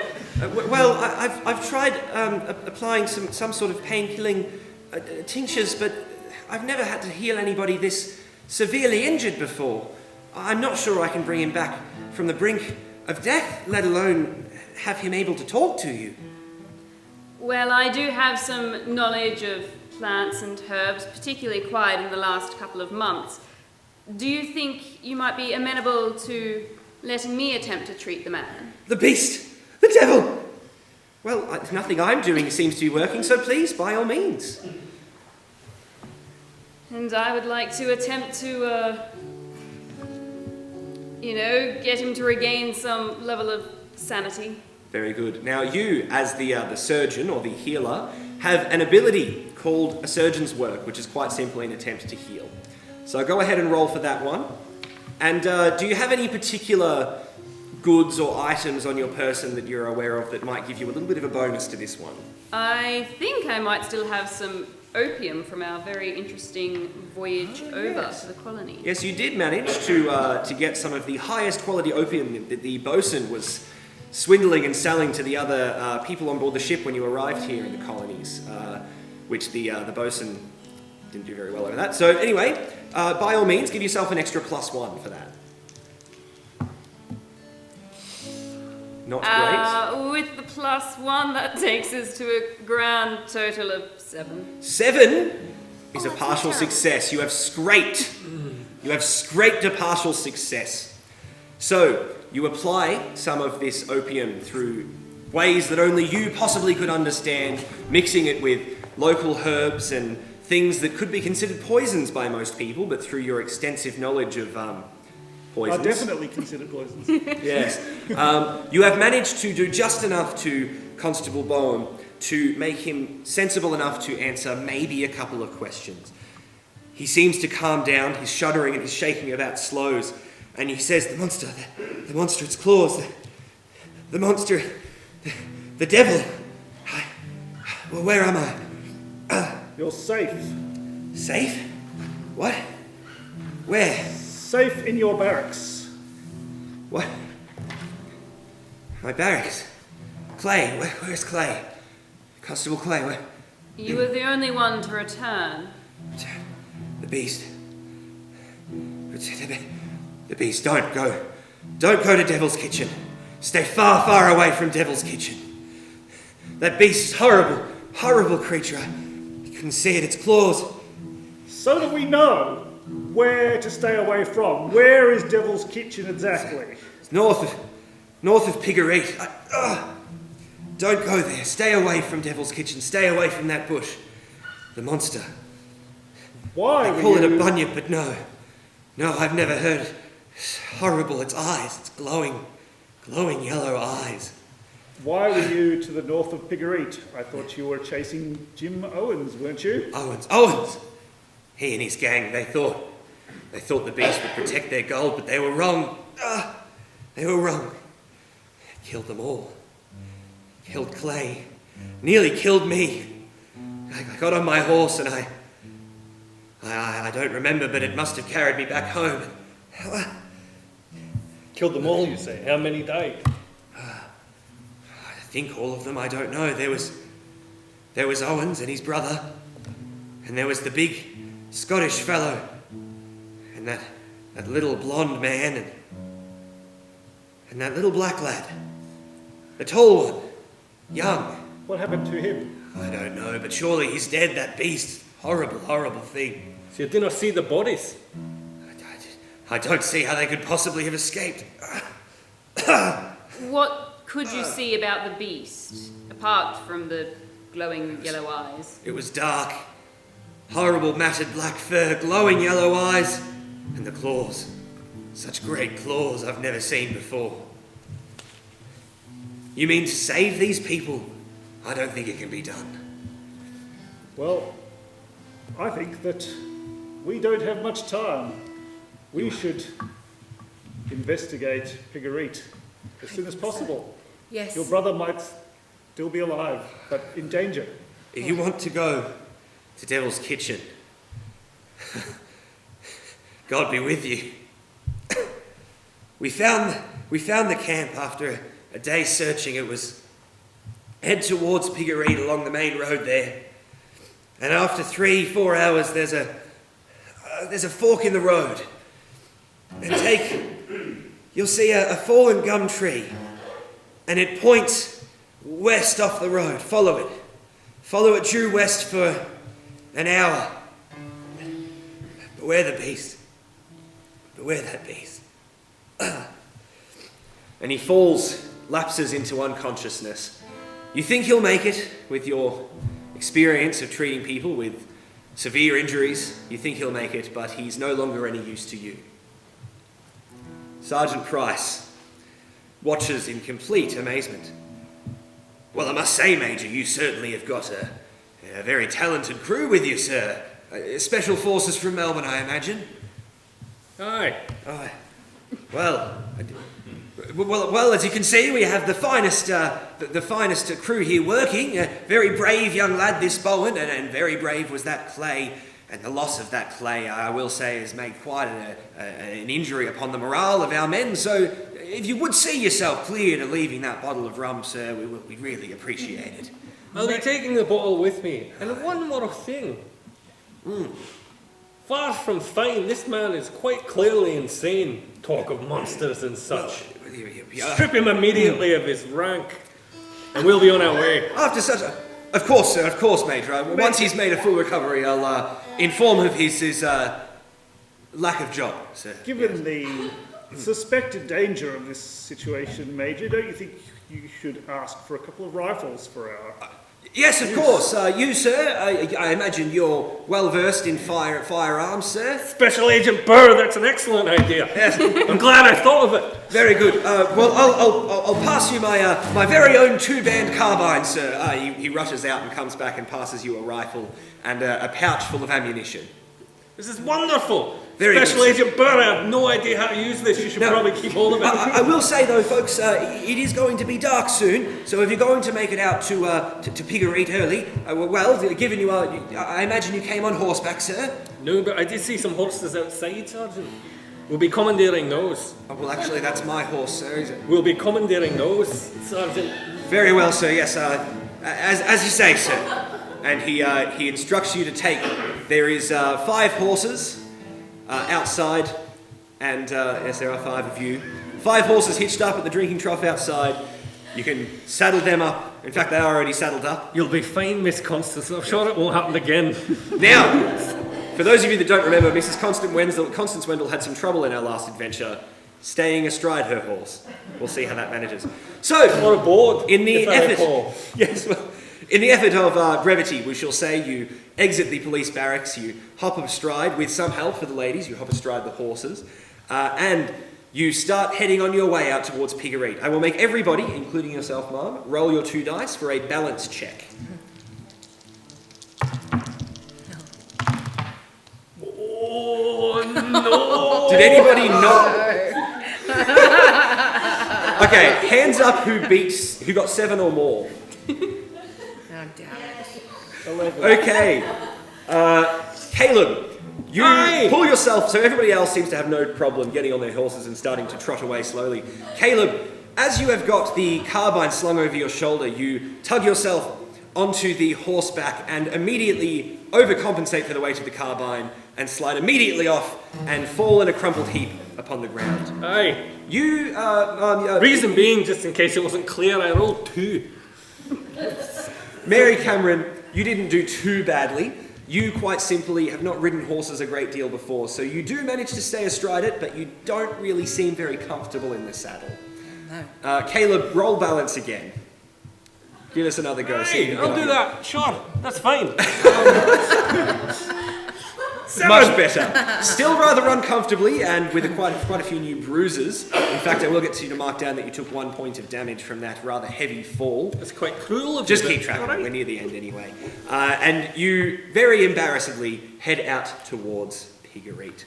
Now, the journey to Devil's Kitchen. I don't need that anymore. This one I need. With the end of your journey in sight, you march, or rather ride, out of Ballarat southwards. You know your goal is somewhere in Devil's Kitchen, out Piggereat Way. How accurately you can place the Owens gang's mind depends on your investigation. You have done very well with your investigation talking to Constable Bowen, getting him to be somewhat healed and sensible. So you will continue south, and the cleared, scarred land of the Ballarat goldfields becomes less profound. The bush thickens again around the road, and eventually you are unable to get a clear lay of the land from observation alone. So as you are travelling down this road, you know you are looking for a fork somewhere with an oak pointing towards, but you can easily get lost in the winding, snaking roads of the Victorian goldfields. So I will have you, Mr Arthur Burke, use your strider's ability, innate compass, to be sure you are not lost. I don't have any bonus to this, so we'll see how it goes. You do have a bonus of +1, actually, okay, because you have this extra information from Constable Bowen. And we have a map. Hey. Don't push it. Where are we at there? That's 5. 5. So, not too well. You find yourself wandering through the scrub and brush, and you realise you've gotten somewhat lost. Now, you can once again... Yes, sir. Perhaps I could help Mr Burr by using the map, which is quite helpful. This is an excellent point. We have got an action called Help or Hinder. I'm assuming you're using help. Aye. Now, do you have any bonds with Mr Burr? I do have a bond with Mr Burr, in fact. Now, the Alas for the Awful Sea system has a character system called bonds, which is how the characters know each other and have prior information. What is your bond with Mr Arthur Burke? Well, shortly after we met on the ship, the Billy of Tea, I managed to convince Mr Burr that I could speak with birds. Ah, completely true. He's great in the fight, but he's really not that bright. So using that particular bond, he will get a +1 on that roll. So that means he does succeed. Using actually your map is what you're helping him with, but you must explain to him the way to get about with the understanding that he thinks the birds have told you the way. Well, birds are migratory, you see, Mr. Burke. And they migrate south. I know quite a lot about birds. And south is this way. This is the way that we're supposed to be going. You can see this on the map. And what we're meant to be looking for is a fork in the road that goes west. Yes. Which I think we'd be able to see on the map. There's only a few of them on the map, you see. So if you take that and use your compass, surely that will assist you. All right. So the outdoorsman and navigator within you, with his ego bruised, Arthur Burke, you do take this assistance from Caleb, who fascinatingly has heard the kookaburras cackling their way to tell you where to go. You do take that knowledge and you continue south, you find your way, and once again you are on the road towards Piggereet. Now you've been travelling for some hours, and it's perhaps a 5-hour walk. Since you are on horseback, it has taken about 3, but the sun is starting to go down, it is getting darker and darker, and you do find yourself upon a fork in the road with an oak tree. Not an oak tree, goodness, we are completely... A gum tree, excuse me folks. A gum tree has fallen over and is pointing westwards. So you follow that gum tree for some time, I imagine.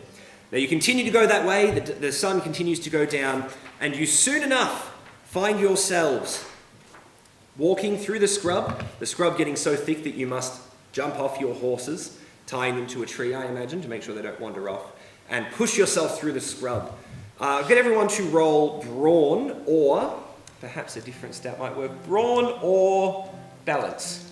Up to you, brawn or balance.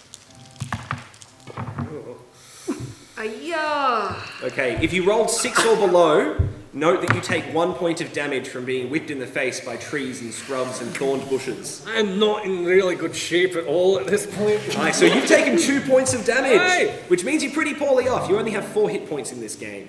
So if you take 1 more point of damage, you'll be basically useless, and if you take another one, you'll be unconscious. What do you mean, more damage, you'll be basically useless?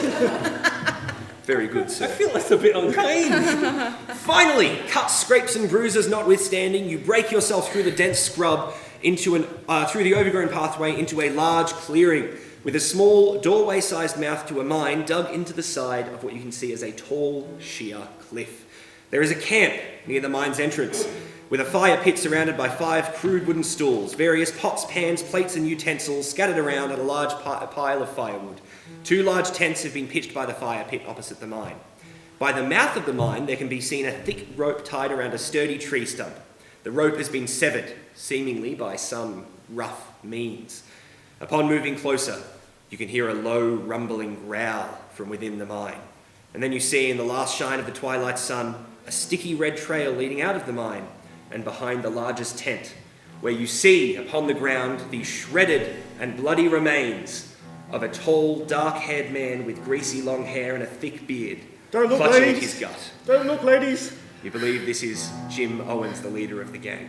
Or was Jim Owens, leader of the gang. Where's the other 4? Do not panic yet. Well, he's clearly, he's been mauled to death by something. Where's my brother Benjamin? Benjamin! You hear a muffled scream come from deep within the mine. Please don't yell. Why, that was quite helpful. There was a scream from in the mine. Clearly someone's down there. It could be my brother. Yes. Would you like to rush headlong into the mine and save whatever this screaming sound comes from? Can I determine how long ago Mr. Owens died by the viscosity of the blood? Roll brains. Just roll a straight brains roll. That gave me a double 1. I'm taking my dice back. Why I gave them to you in the first place? I want them not. I don't want these ones either. You are brains, uncertain was it? how long he's been dead for, I but he's shall- definitely dead. I shall ignore that. I shall point my rifle at the mine and I shall cautiously advance. Excellent. Whatever killed him may still be here. We don't know how long ago he died. Now we're very near the end of the campaign. I will let you know we've got about 10-15 minutes left, so we are very close to the end, but head straight on into the mine. You hear a noise, a shout. From the maw of the cave comes an eerie, echoing cry, and then a horrible, beastly sound. It sounds angry, and it sounds hungry. The wooden gate to the mine creaks in the entrance. once concealed with bushes and fallen branches. Since strewn aside, the mine itself is a cramped tunnel that even Constance, the shortest of the party, must duck as she passes through. A few wooden joists, roof supports at irregular intervals, and as you advance towards the sound, you come across a split in the path. Several side passages can be seen, mostly a few yards deep, where veins of ore were followed and extracted. I will have you roll your innate compass ability again. And if you don't mind, Mr. Burke, stop pointing that gun at me. Oh, jeez, terrible. That's all right. So, you get lost for a little bit, and you wander down the wrong path, but after a few minutes, you hear again a scream, a snarl, and a shout, and you immediately realise you are much closer to the beast as you thought you would be before. Finally, you hear this very loud growl and slash and a scream, and you rush towards it, arms, I imagine, upraised. Of course. And you find yourself in a large platform and open place in the mine. What you see is, you have seen young Benjamin, Mary's brother, screaming. He sees you in the distance and he says, "Mary!" And the beast itself, you see, is a large black cat. A beast. An incredibly angry and starving jaguar of some sort, which is advancing upon Benjamin as Benjamin scuffles backwards upon his hands and knees. You think he has been hiding desperately for the entire day since they have been attacked. Muffins! Would you like to do anything? I yell out, muffins! I'm going to fire the rifle! You're going to fire the It's rifle? going to eat a brother. What else am I going to do? All right, now this is an action. You pass me that sheet there, please. That one there, very quickly. What am I? That one, that thingy with all the moves on Quickly, it. combat Beautiful. rules, Now, remember what they are. aha! You are using Act with Force. You are going to roll both of your dice plus brawn. You get a +1, I believe, for having a weapon. I'm absolutely going to die. Go ahead. It's a 6 on the dice. A 6 on the dice, I'll give you that +1 because you have a weapon. You fire, and it blinds, it slightly scrapes, doesn't do any serious damage. However, the jaguar snarls and slashes out. It stops advancing upon Benjamin, who scuffles away, and it turns upon you, Caleb. And it is going to make a roll to intimidate you with does fairly well. It snarls and growls at you, and you are terrified, and you back away very quickly. Where are you going? I'm fairly easily intimidated at this point. I'm sorry, I don't think I can help it. Clearly when you're a bad shot such as yourself. Do I have a clear shot You without certainly hitting do. her brother? Aye. Right, well, I will make sure that I take a moment to aim Aye. and fire. Fire. Bang! Roll your dice. Now, I'm not really acting alone, am I? Well, you could be if you advance as you do it, therefore Yeah, I getting will between do. the cat and everybody I'll else. definitely do that. So Arthur Burke bravely puts himself between the danger and his friends, advancing with his rifle and fires upon the great cat. As he is acting better off alone, which is one of his character descriptor So I don't moves, do very well he at. gets a +1 for brawn. That's What did you get 7. there? That's 7 total. 7. You fire again and you hit it square in the side. It falls over with a yowl and a sad, and it starts panting very loudly. It is no longer a danger. Does anyone happen to have anything flammable? Well, you do have a bottle of rum. And then something to light it with, quite specifically. I can imagine you have some sort of tinderbox on you, yeah. Excellent, because I'm really terrified of this cat at this point. I All right. think I'd like to Please create a don't little say homemade Molotov cocktail and set on fire. I'm so sorry. I'll rush forward. Not to burn it. I can sell to other Chinese people in the camp. They want the claw and the guts and stuff. Good medicine. As they had this discussion, Arthur Burke, you said you're about to do something. I will advance. I will draw my knife since I've shot my rifle. Mm-hmm. I will take out my knife and advance, keeping the creature between me and everybody else, and try and get to the poor fallen brother. Yeah. So are you just going around the cat, or are you Yes, going I'm to going around the around the cat? You go over. You find Benjamin himself has, in shock, he is completely passed out. He is clearly starving. He has had no sleep for a couple of days, and now that he knows he has had some form of assistance, his body has given out, and he is But he's now not bloody unconscious. and He is. wounded. Well, he has some scratches and cuts and bruises, but he is in no immediate danger of death. Benjamin. I imagine you would rush over to your brother. Yes, I run over to my brother. I hold him in my arms. I cradle him as if he's a baby. I sing a sweet lullaby to him in Wakaya, telling him he is safe, whilst I'm assuming the cat is dealt with. Yes, it's not moving anywhere. Okay, now we are very, very close to the end. We're about to sign off here, folks. But before we do, you will have to leave the mine. What would you like to do? I imagine you will help Benjamin out as you leave. What would you like to do with the big cat? I'm with Miss Lily. I believe that the cat still has many uses in death. And It's also not dead yet. I am going to put it out of its misery, the poor creature. Very well done. Yes, sir. For being indebted to Miss Lily, I'll absolutely assist where she so requires. So our brave adventurers take young Benjamin, who they have now saved. They've solved the mystery of the beast of the Piggereet Victorian Goldfields bush that has been scaring many an adventurer since it was stolen from the circus. It was Poor muffins. It was indeed muffins. Lovely, harmless muffins. You drag muffins out into the camp. You do find on your way out, as you come by a different way, you find the bloody corpse of a constable. You believe it may be Constable Clay, and 3 other diggers who you realise are the other 3 members of the Owens gang, one of whom was shot, in fact, you believe, perhaps by accident by another one of them. One has cracked his head and the other has been disemboweled. Does one of them have a hat box by any chance? It's a bit of a pothole. Probably in one of the tents. So you pass by these corpses and you make note that you will let the troopers know where they are when you get back into town so that they can send some people out to collect them. You take Benjamin out to the camp, and I do believe, Mary, you need to say farewell so you can take Benjamin back home before the party head back to Ballarat. Benjamin could use a fortifying shot of rum while we make sure that anything else in the camp that the troopers will just pilfer is pilfered by us instead. Very good. Well, we'll put that as a sideline because we've got about 5 minutes left, so we're very near the end. So if you would like to do your farewells and thanks there, Mary, I believe you can probably keep one of the horses. I don't think the troopers are going to be any madder about the fact you lied about being a major that you stole a horse. Oh, it's terrible. They'll be mad at Major McCullum. They won't be mad at me. I wrap my brother in a possum skin rug and then I go around each to them and I hug them and I say, Dulky Dulk, Dulky Dulk, Dulky Dulk. Thank you, thank you, thank you for helping to find my brother. I couldn't have done it without you. Thank you, Dulky Dulk, Dulky Dulk. Family, most important. Yes, he's all I've got left. The rest of my family, he's no longer with us. Thank you. Farewell. So Mary throws her brother carefully upon the back of the horse and secures him to the saddle as such, and with your help climbs up. And of course you've headed out of the camp and reached the horses again out in the bush. And she starts on her way, I believe eastwards is the correct land? She starts on her way eastwards towards her home area. And the rest of you can have a look around the camp, gather any nice things. There is a few little bits of gold and some money that you believe might be stolen, but well, stealing from a thief isn't quite stealing now, is it? Especially if they're dead.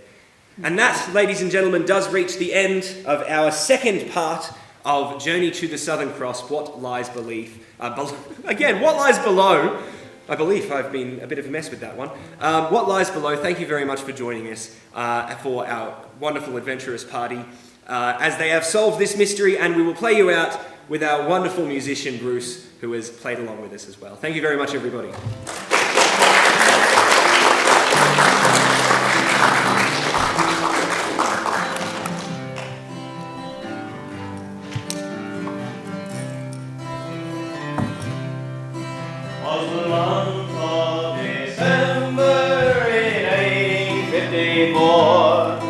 When the miners of Eureka rebelled,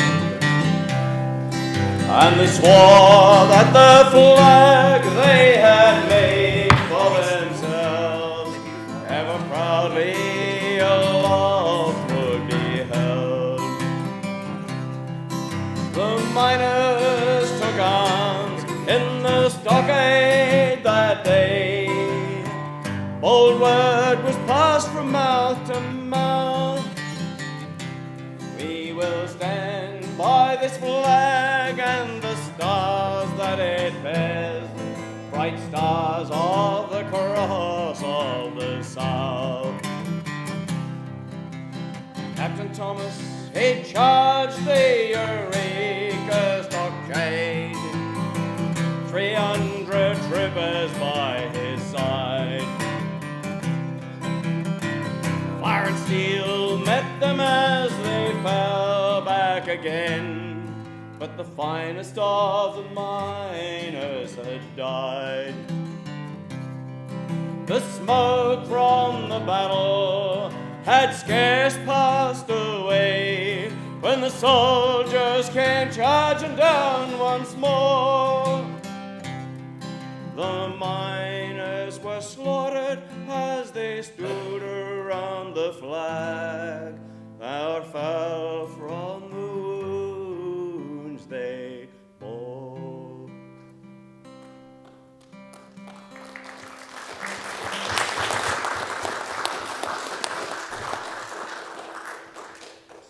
I hope you enjoyed dinner.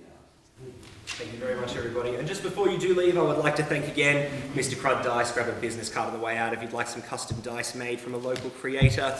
Also, thank you to Sovereign Hill for sponsoring us and providing our lovely costumes. The Eureka Centre for providing us with this excellent venue. Also to Guff Games for sponsoring us as well and providing us with some of our funding and whatnot for our actors and some things to really incentivise us to make such a wonderful game happen. So thank you so much to all of our wonderful sponsors and thank you all for coming. Enjoy the rest of your night.